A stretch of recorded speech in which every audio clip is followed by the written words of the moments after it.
Hello again. I am not Sally Osberg. Nor am I Stephan Chambers. Diligent students of our program will have spotted that we're not supposed to be here. We've stolen 5 minutes of this evening to say a couple of things about the evening's host, Sally Osberg.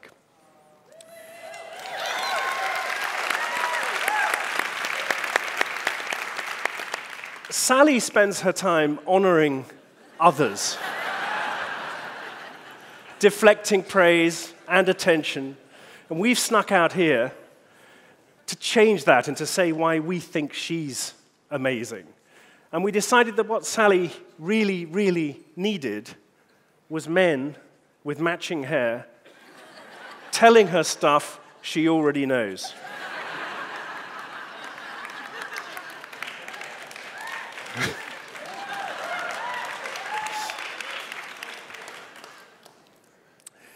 So, Sally is a remarkable host of this amazing event. And you've known her for a long time. Some of you have known her for as long as I have. And there's a lot of talk in our world about changing the world. But I just want to say a few things about how Sally has changed the world. 15 years of this forum, 106 Skoll awardees, thousands of people working in this system at this forum, millions of people whose lives have been changed. Okay? I could go on and list the numerous ways in which she's extraordinary professionally. But instead, I'm going to list a few reasons why I think I love Sally. I love Sally because I know smart people who can't get it right emotionally. And I know emotional people who can't get it right rationally. I don't know very many people who are as emotionally attuned and as smart and whose judgment I value as much as I value Sally's.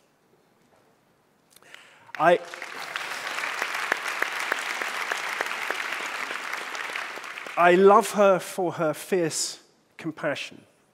I love her even though she once moved my notes from that podium over there, and I walked out to find absolutely nothing except all of you in front of me and me supposed to be making sense. I love her because she knows how to laugh and why to cry. I know these things about Sally, and I now risk becoming excessively emotional. And this is, by the way, what we look like in this country when we're excessively emotional.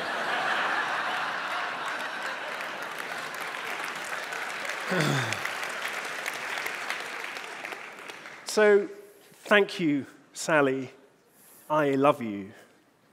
And I'm going to hand over now to one of Jeff and Sally's closest friends, Foundation board member and possessor of very, very fine hair, Jim DeMartini.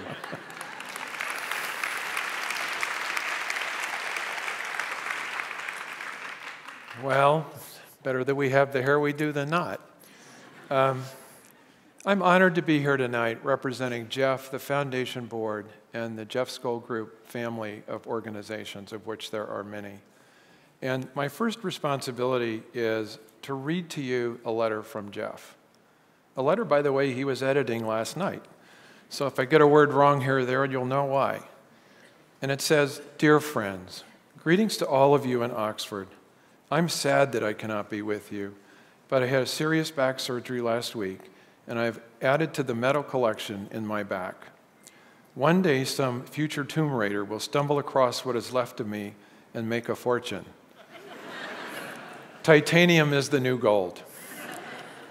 This is the first Skoll World Forum that I have missed, and I'm doubly sad as this is the final forum with Sally at the helm. I hope you would agree with me that Sally has done an incredible job at the forum all these years, and it is hard to imagine this forum without her. I recall when Sally agreed to become the leader of the Skoll Foundation in 2001. Who knew what these past 17 years would bring? Sally started with what was then called the Skoll Community Fund, a donor-advised fund housed at the Community Foundation, Silicon Valley. Sally had a giant staff of one person, Christina Yoon, who we're all happy to tell you is still with us.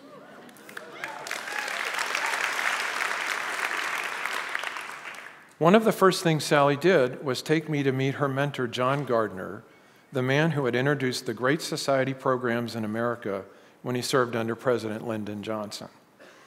I asked John what he felt we could do, and John said, quote, "Bet on good people doing good things," close quote.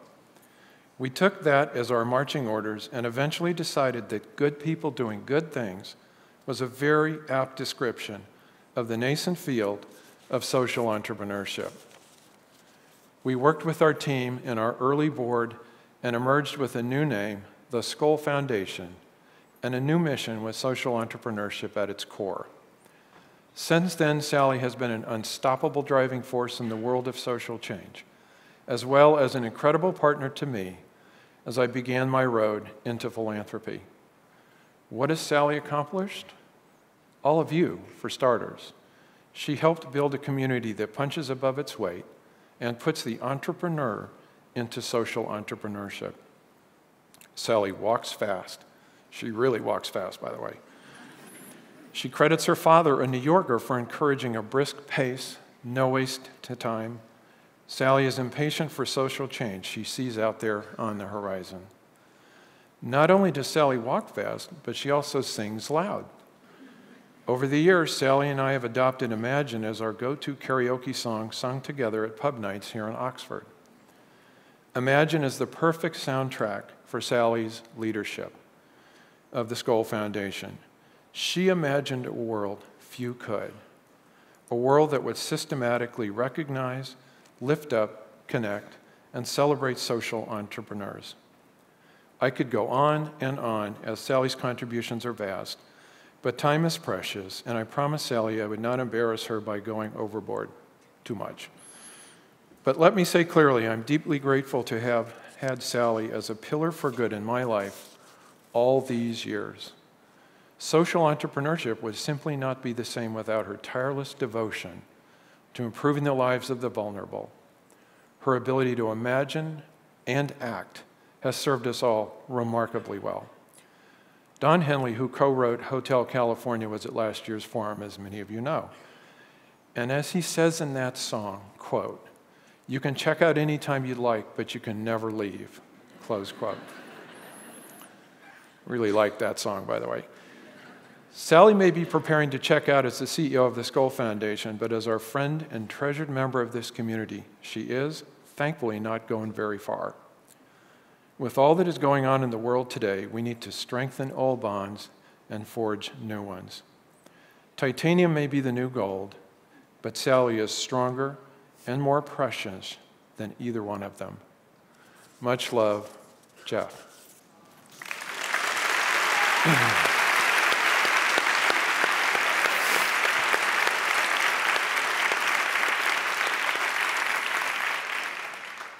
And so I'd just like to add a couple of brief comments to that.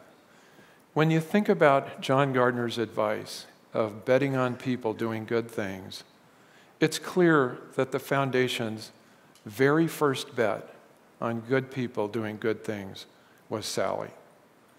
And when you think back on the last 17 years of amazing accomplishments under Sally's leadership, clearly they followed John Gardner's advice to the letter. On a personal level, I'm deeply grateful to Sally and treasure the partnership that we've had for 17 or 18 years, and the friendship that we have and is going to continue a long time on into the future. She's very, very special to me. As you all know, Sally's favorite salutation whenever you get a letter, email, whatever it happens to be, is the word onward. So, in true Sally fashion, I scoured the internet looking for some appropriate and clever quote that I could use here today. And it's hard, by the way. Didn't really find anything that was very good. But then I thought about it for a while, and I thought, when you think about Sally, and you think about proximity, which is the theme for this year's Skoll World Forum, I didn't need to look on the internet. What I needed to do was look at John Lennon's refrain in the song Imagine. And what that refrain says is, you may say I'm a dreamer, but I'm not the only one. I hope someday you'll join us, and the world will be as one. Does that not describe Sally? Sally, we all love you. We thank you for your vision, your leadership, and your friendship. And we're so happy that you're going to remain proximate and continue to be a guiding light for our community. Sally, can you join us now on stage?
We're now going to take a couple-minute break for Sally.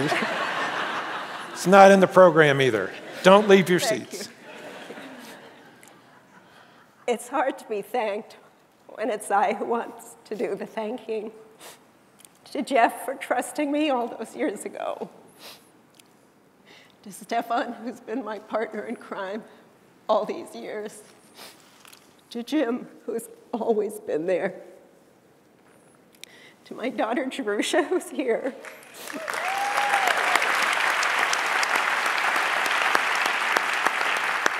To our wonderful team at the Skoll Foundation. To all our partners, and to our wonderful community of people who are building a better world. And I also want to thank John Lennon. So I was a Beatles fan. Went to my first concert at 13, I think. That's about right. That's what I did. And it is that world. Thank you. Thank you. Back to work. Thank you. You're going to take these. Thank you. Yeah. Are you all right?